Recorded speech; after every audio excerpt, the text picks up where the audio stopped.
नमस्कार दोस्तों, मैं एजे आपका स्वागत करता हूँ एविटो ऑलवेज रॉक्स एकेडमी के प्लेटफॉर्म पे। और जारी है हमारी इकोनॉमिक की सीरीज में ये दूसरा लेक्चर है जो कि बैंकिंग और फाइनेंस के ऊपर है। तो चलिए शुरू करते हैं ये सफ़र।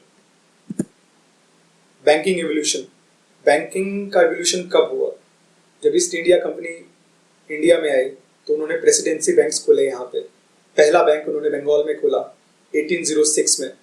इसके बाद बॉम्बे में 1840 में, मद्रास में 1842 में। इन तीनों बैंकों का मर्जर हुआ 1921 में और जो एक नया बैंक बन के आया वो बैंक था इंपीरियल बैंक ऑफ इंडिया। 1955 में इस बैंक का नाम चेंज किया गया और रखा गया स्टेट बैंक ऑफ इंडिया, जो कि एक नेशनलाइज्ड बैंक था। आज़ादी से पहले भारतीय बैंक कौन से थे भारत में? तो वो बैंक थे इलाहाबाद बैंक, जिसकी स्थापना 1865 में हुई, और बैंक ऑफ बड़ौदा, जिसकी स्थापना 1908 में हुई। Need for central bank. Central bank की क्या आवश्यकता है? इन 1930 there were approx 1100 plus banks in India. Due to Great Depression in Europe led shutting down of maximum banks, Britishers came to know that banks can't be run by company law, so RBI Act came into being in 1934. 1930 तक भारत में 1100 से ज़्यादा bank थे, लेकिन तभी अचानक Europe में एक ग्रेट डिप्रेशन आ गया और यहाँ पे जो उनके बैंक्स थे वो बंद होने लगे। इसी टाइम ब्रिटिशर्स को लगा कि नहीं यार, कंपनी लॉ के हिसाब से बैंक्स को रन नहीं किया जा सकता, एक अलग लॉ लाना पड़ेगा इसके लिए। और उसके लिए वो लेके आए आरबीआई एक्ट, जो 1934 में आया, और उससे बना रिजर्व बैंक ऑफ इंडिया। क्या है reserve bank of India? The reserve bank of India is India's central bank which controls the issue and supply of Indian rupee. RBI is the regulator of entire banking in India. RBI plays an important part in development strategy of government of India. RBI central bank का काम करता है, केंद्रीय bank का काम करता है, और पैसे को इशू करता है, उसकी सप्लाई करता है, सब रेगुलेट करता है। ये एंटायर बैंकिंग सिस्टम को रेगुलेट करता है और साथ ही साथ स्ट्रेटेजी बनाने में गवर्नमेंट की मदद भी करता है। इसके तत्कालीन गवर्नर हैं शशिकांता दास। इन्होंने टेक ओवर किया है उर्जित पटेल से 12 दिसंबर 2018 को, और उसके बाद से कुछ ना कुछ रिफॉर्म्स लेके आ ही रहे हैं। बैंकिंग सिस्टम में जो रिवर्स रेपो रेट है वो कटौती करते जा रहे हैं।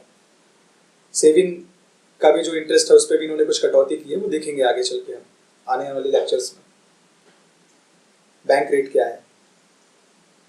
आज के टाइम पे बैंक रेट 4.40% है। इंटरेस्ट ऑन रिजर्व्स 4% है। हेडक्वार्टर मुंबई में है इसका। फाउंडर इस बैंक के ब्रिटिश राज, क्योंकि ब्रिटिशर्स के टाइम पे इस बैंक की स्थापना की गई थी 1 अप्रैल 1935 को कोलकाता में। Nationalisation of bank. बैंकों का राष्ट्रीयकरण कब हुआ? तो पहला फेज जो था, जिसमें 14 बैंकों का राष्ट्रीयकरण किया गया, वो था 1969 में। दूसरा फेज जो था उसमें 6 बैंकों का राष्ट्रीयकरण किया गया, नेशनलाइजेशन किया गया, वो था 1980 में। Public sector bank today. आज के टाइम पे कितने पब्लिक सेक्टर बैंक हैं? तो दोस्तों आज के टाइम पे सिर्फ 12 पब्लिक सेक्टर अंडरटेकिंग बैंक्स बचे हैं। क्यों? क्योंकि मर्जर हुआ अभी कुछ दिन पहले, अगर आप देख सकते हैं 1 अप्रैल को 2020 को न्यूज़ आई थी कि 10 बैंकों का मर्जर कर दिया है गवर्नमेंट ऑफ इंडिया के रिकमेंडेशन पे आरबीआई ने। आइए देखते हैं वो कौन कौन से बैंक हैं। List of PSU banks. तो लिस्ट देखने से पहले देख लेते हैं मर्जर कौन कौन से बैंकों का हुआ है। पीएनबी का merger oriental bank of commerce के साथ और यूनाइटेड बैंक के साथ हुआ है। कैनरा बैंक का मर्जर सिंडिकेट बैंक के साथ हुआ है। यूनियन बैंक ऑफ इंडिया का मर्जर आंध्रा बैंक के साथ हुआ है और कॉर्पोरेशन बैंक के साथ हुआ है। इंडिया बैंक का मर्जर इलाहाबाद बैंक के साथ हुआ है। तो ये मर्जर करने के बाद कौन किस सीरीज में आया है वो बताते हैं। तो पीएनबी बन गया है second largest public sector bank. Canara बन चुका है 4th largest public sector bank. Union Bank of India बन चुका है 5th largest public sector bank, और इंडिया बैंक बन चुका है 7th largest public sector bank. पहला largest public sector bank SBI है। तो आइए दोस्तों देखते हैं वो 12 बैंक कौन से बचे हुए हैं अभी। पहला है स्टेट बैंक ऑफ इंडिया, दूसरा है पंजाब नेशनल बैंक, तीसरा यूनियन बैंक ऑफ इंडिया, चौथा इंडियन बैंक, पांचवा कैनरा बैंक, छठा यूको बैंक, सातवां इंडियन ओवरसीज बैंक, आठवां बैंक ऑफ इंडिया, नौवां Bank of Maharashtra, 10th Central Bank of India, 11th Punjab and Sindh Bank, 12th Bank of Baroda. 2016 में तक 27 बैंक हुआ करते थे और आज की डेट में आप देख सकते हैं वो 12 पे आ गए हैं। पीजे नायक कमेटी जो आई थी उसने भी 27 बैंक्स की बात की थी उस टाइम पे, और उस टाइम पे पब्लिक सेक्टर बैंक 21 हुआ करते थे, एक एसबीआई था और एसबीआई की 5 सब्सिडरी थी, जिसको मिला के पीजे नायक कमेटी के हिसाब से टोटल 27 बैंक्स थे। इन कमिटीज के बारे में हम अपने आने वाले अगले लेक्चर्स में पढ़ेंगे। आइए देखते हैं आगे क्या हुआ। ये कुछ टर्म्स हैं जो आपको मालूम होना जरूरी है अगर आप बैंकिंग सिस्टम पढ़ रहे हैं तो। पहला, bank rate.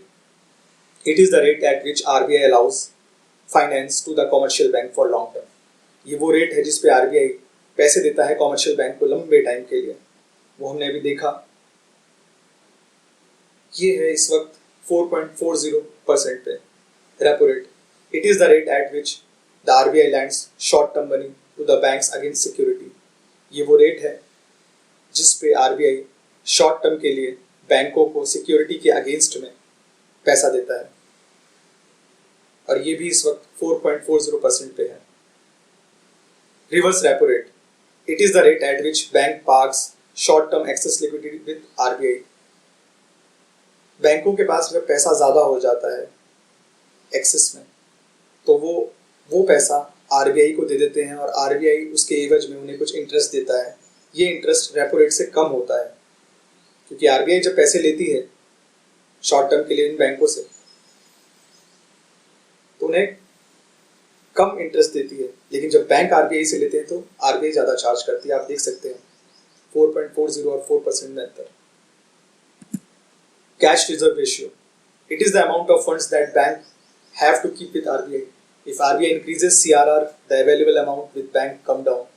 RBI uses it to drain out excessive money from the bank. ये भी 4% पे है भी। कैश रिजर्व रेशियो क्या होता है? कुछ पैसा बैंकों को आरबीआई के पास अपना रिजर्व रखना पड़ता है, और ये बैंक आरबीआई के पास इसे रिजर्व रखते हैं, और आरबीआई इसे एक्सेसिव एक मनी आउट करने के लिए बैंक से एक टूल की तरह यूज करता है, जो है 4%। SLR. It is the amount which a commercial bank is required to maintain in the form of cash or gold or government-approved securities before providing credit to its customer. SLR is used to control inflation and promote growth. Statutory liquidity ratio, यही है SLR।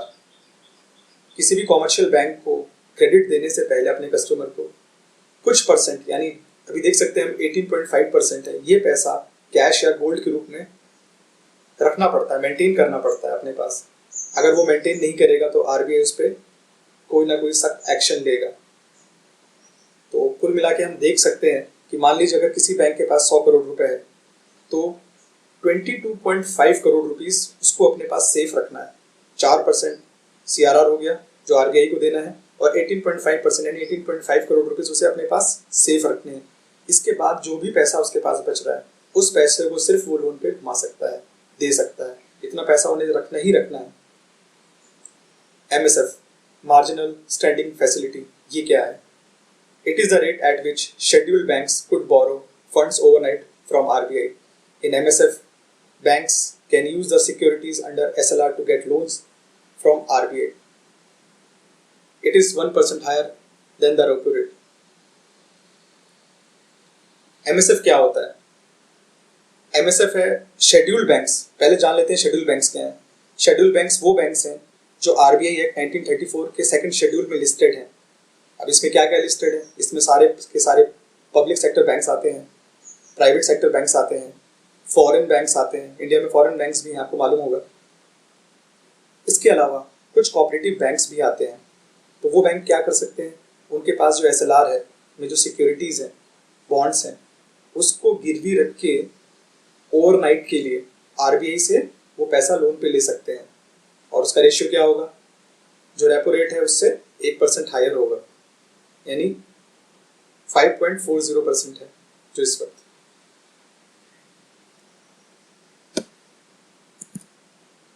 तो इसी के साथ दोस्तों ये video समाप्त करते हैं। उम्मीद करते हैं आपको ये वीडियो अच्छा लगा होगा। आने वाली सीरीज में हम जानेंगे कमिटीज़ के बारे में, नरसिम्हन कमेटी 1, नरसिम्हन कमेटी 2, नचिकेत मोर कमेटी और पीजे नायक कमेटी।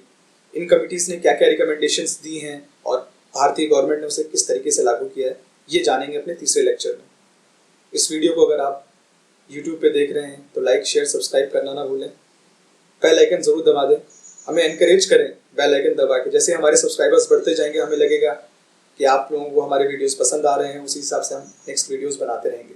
अगर आप हमें फेसबुक पे देख रहे हैं तो हमारा पेज लाइक करना ना भूलें। ट्विटर और इंस्टाग्राम के लिए आपको लिंक डिस्क्रिप्शन में मिल जाएगा वीडियो के। धन्यवाद।